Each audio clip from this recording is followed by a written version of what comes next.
Hello, and look who's back. After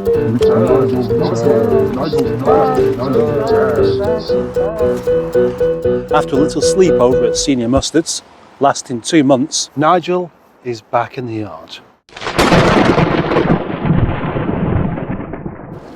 Welcome back, little Nigel. As to be expected, the front tyres were flat.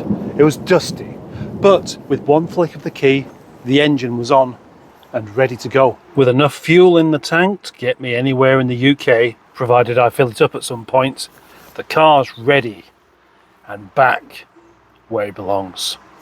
Now, this car is the result of some constant fettling, and of course that will continue. And today it's going to continue, because there's one thing that I changed about Nigel, but I regretted. These are 3 wheels. They look very nice, but they just don't really suit the rest of the car. They don't look wrong, but they just look a bit puny compared to the 16-inch wheels that I used to have on there. So that's going to change today with the introduction of some MG grid spoke wheels.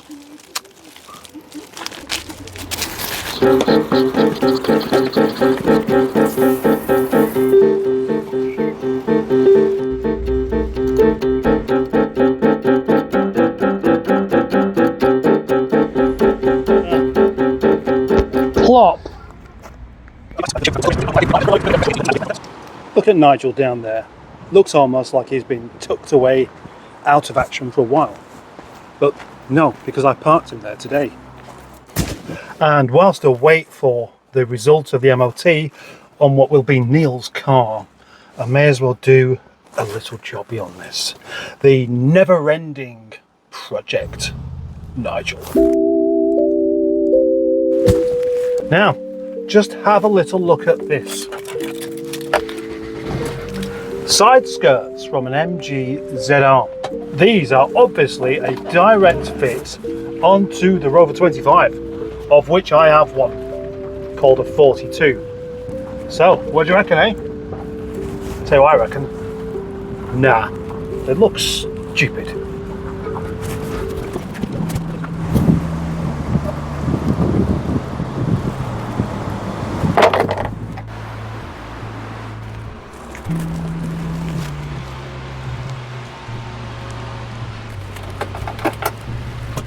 There, this one, that's come out of a BRM, obviously. It's real leather. Should have bung it in Nigel. Undoing screws. There's only 4 screws, and the stereo to flip out, and oh, the electric window switches as well. There's not a great deal to it really. It should be a 5-minute job, if that.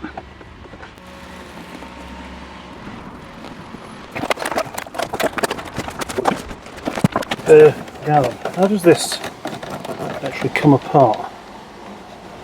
It doesn't go through the hole.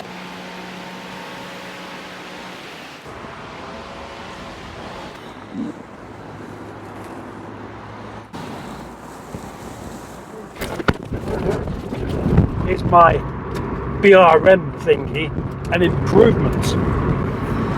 Well, not entirely, no, because I can't get the window switches to fit properly. They're all loose. I push them down, and because of the leather in there being a bit thicker, it's not just you just press it down like you would do normally and it just slots into place. You have to apply lots and lots of pressure, and I'm a bit concerned that the amount of pressure required will be enough to actually break the thingy. Yesterday when I drove down here for the first time with these wheels on, I was a little bit, what's going on there then? I said. I may even have said something along the lines of, oh, I don't like this, it's all over the place. Today it just feels a bit more okay. I mean, nothing's changed, I'm just used to it. I've forgotten really just how much difference it makes having slightly wider wheels on a car that isn't really very heavy. So it does tramline, you do feel the road more. In actual fact, if you want a proper driving experience, you want that. You want to be able to feel where the car's going. You don't want it being all numbed out. And that's where the Audi does tend to do it. You point it in one direction and it just carries on going that way, no matter what you hit in the road, whether it be undulations, bumps, potholes, sheep. You just don't really feel it. You just drive along and it just carries on going. You could say it's somewhat numb, but because it does that, it makes you feel quite secure. It makes you feel safe, and then feeling safe makes you want to drive a bit faster. And that's where this car feels completely different. And that's also why I always liked this car, because it feels properly in contact with the road. It's just if you're not used to it at the time, you forget just how much more aware you have to be, how much more focus you need to drive without going into the curb. This seems to be exceedingly busy down here. What's going on? Look, there's a Ferrari and lots of people stood around it. Look, there's a Bentley with nobody stood around it. Not interested in that,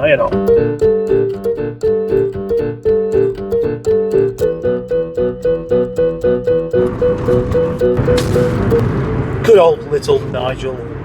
I mean, it's a bit of a shed, really, having no roof lining, having bits of trim that don't fit, and now it's shown its age a little bit with its suspension, bit squeaky, bit loose feeling. That's where I want to go with it. At some point, it's going to get used less and less, so it would be nice to, over the next 20 years, give it some new suspension. It's going to need it. But the engine still sounds lovely and sweet. It's still fun to drive, really. But it's weird because I went out in my Audi yesterday, which is a much bigger car than this, and much more substantially put together. Yet you get in it and the steering feels all light, and it's quite floppily dopply. Although it feels like quite a secure car, it's floppily dopply. Whereas this is all kind of, it does actually feel quite focused in comparison.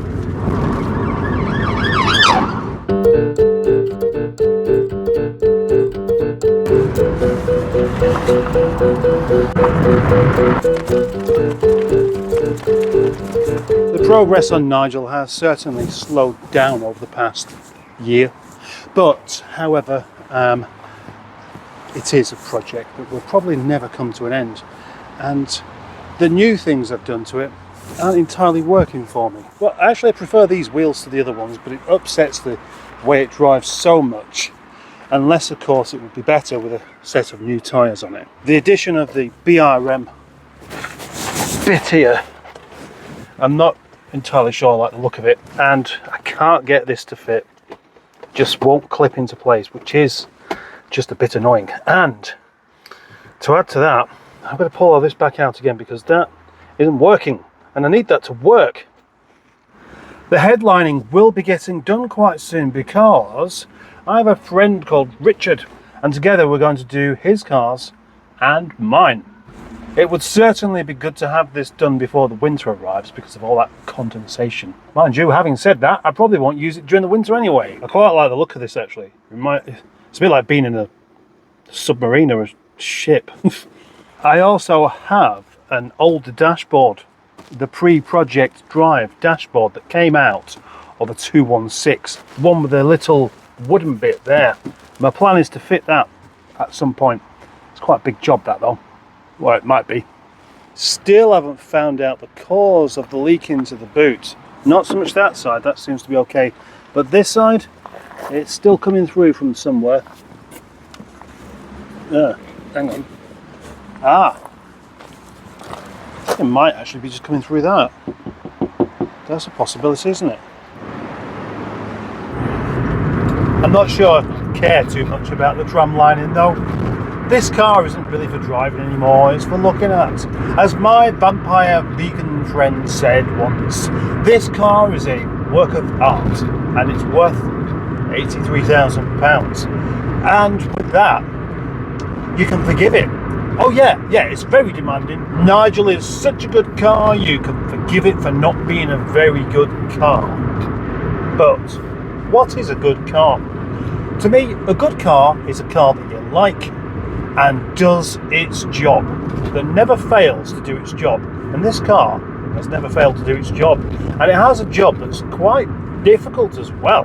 Not only does it do the usual car things, but it has to keep me happy. And it does. Well, until the next episode of Nigel, there's a cross in there. Why don't you use that? It'd be much easier. That's it for this episode of Nigel.